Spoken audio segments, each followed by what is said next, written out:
Cynda Renee here, and welcome to this week's Outlandish Comparison. I normally tell you what I'm comparing at the beginning of each one of these, but today there's not that much to compare. So we're going to be comparing episode 209, Suis Prest, to about a quarter of chapter 36, Preston Pens in Dragonfly and Amber.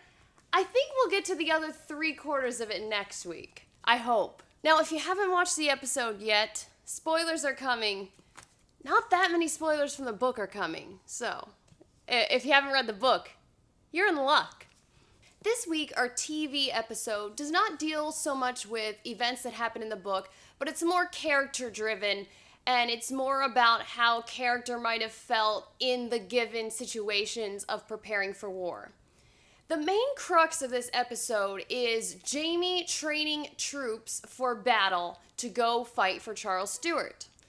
Now, my big problem with the continuity of the episode is right at the very beginning of the episode, Claire is talking in a voiceover and saying that most of the troops that they just recruited from the Old Fox, Lord Lovett, have since deserted en route to the camp to go meet Murtaugh with the men from Lollybrook. Now, when we get to the camp, I don't know, I didn't count, but it seemed like there was only about 50 men. In our book, we explicitly know that Jaime brought 30 men from Lollybrook. Now, if there's only about 50 men left, why are so many people having trouble following Jaime's orders? It doesn't make that much sense. So I think it would have been a better idea if they would have just kept the going to get troops from Lord Lovett till after, when it actually happens in the book. This episode delves into the psyche of the characters more. We have experiences with Jaime, Claire, and Dougal, who finally comes back now, instead of, he's already reappeared in the book, but then he comes back and reappears later. So I think we wanted to give Graham McTavish a bit more to do in the show. So that's why we brought him in here. Jaime is trying to train these troops for battle, but Dougal is always fighting him because Dougal thinks, I'm older, I'm a war chieftain of the Clan Mackenzie, you don't know what you're doing, you're too young. And Jaime's like, no, I was a French mercenary. I fought in real wars. Now, I'm not sure if Dougal has fought in any long-term wars. I have no idea. I don't think it's ever mentioned in the books. But he's constantly questioning Jaime's authority, and you can tell that Jaime is very upset, so he keeps giving Dougal little tasks to do and ordering him to do this or that because he's so frustrated with his insubordination. Even further, Jaime is trying to train a troop at this one moment, and Dougal comes in with his few men like Angus and Rupert in a berserka, and they're painted in mud, no shirts on, and he's doing a Highland raid, and Jaime's so mad about this. However, I think we might see a Highland raid coming up. Delving into Claire's psyche, we see Claire having a lot of flashbacks from World War II. Now, most of these you never ever hear about in the book. I think they're just completely made up for the idea of what it must be like to be a nurse in the war. And Claire is just seeing the similarities between this war in 1745 and this war in 1945. And she's almost seeing the faces of some of these men from World War II on the faces of the men who are going to fight for Charles Stuart. So she's having a lot of battle flashbacks and emotional breakdowns because of the intensity of it. Now, we're finally going to get to some events that do happen in the book. First and foremost, we get to meet Lord John William Grey.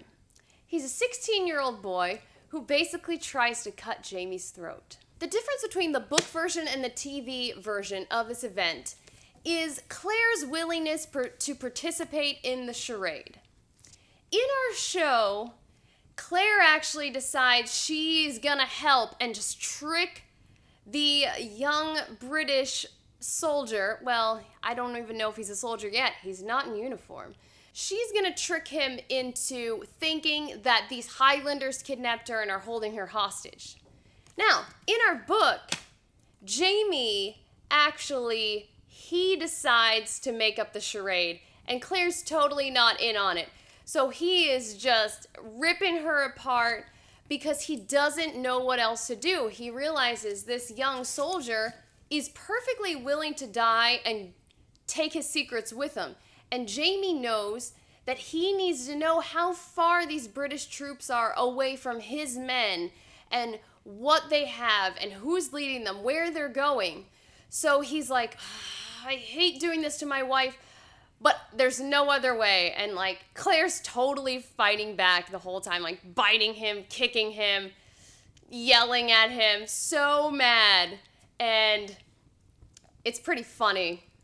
Eventually they do trick Lord John into revealing the information. And in the book it is pretty funny because Jamie's like, I'm sorry that I had to bring my wife into this and it wasn't her fault. And he's like, your wife? Oh, I can't believe I fell for that. But it's very interesting right as he leaves, and they pulled this directly from the book. John says, I owe you my life.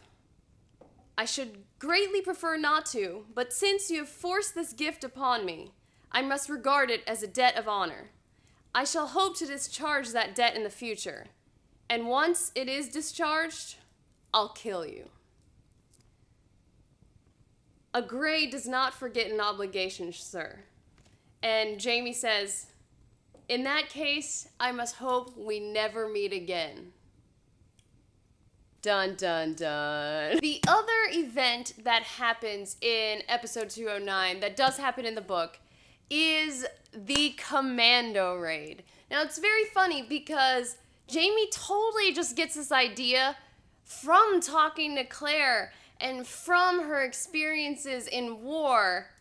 He doesn't even know. He's like, is Commando, is that the right word? Did I say that right? But they break into the British camp, they steal some food, and the funniest part is they steal all the wheels off all of their artillery. So basically the British have these, hundreds and hundreds of pound artillery that they can't move anymore. And the battle's gonna be happening pretty soon. So by the time they make new wheels, the artillery's gonna be no good. And the funny thing is, Jamie actually is able to steal one of the artilleries. So it's a good thing that he gets to show Charles Stewart, like, hey, look what I did. I definitely enjoyed how in this week's episode we got a lot more character development with Jamie, Claire, Dougal, sometimes even Murtaugh. I wasn't too keen on how the troop situation was with the desertion. It was a bit confusing to me, but I definitely loved finally getting to meet Lord John as a 16-year-old, but we finally get to meet him. And this episode right now is the other apex of the entire Outlander series. Dragonfly and Amber has 2 apexes in it. It is such a crucial book. And this encounter with Lord John sets up everything in the future. So it was great to finally see that on film. I hope you guys enjoyed this week's Outlandish Comparison, even if it wasn't that much of a comparison. But if you liked it, please share, subscribe, and I will see you guys next week.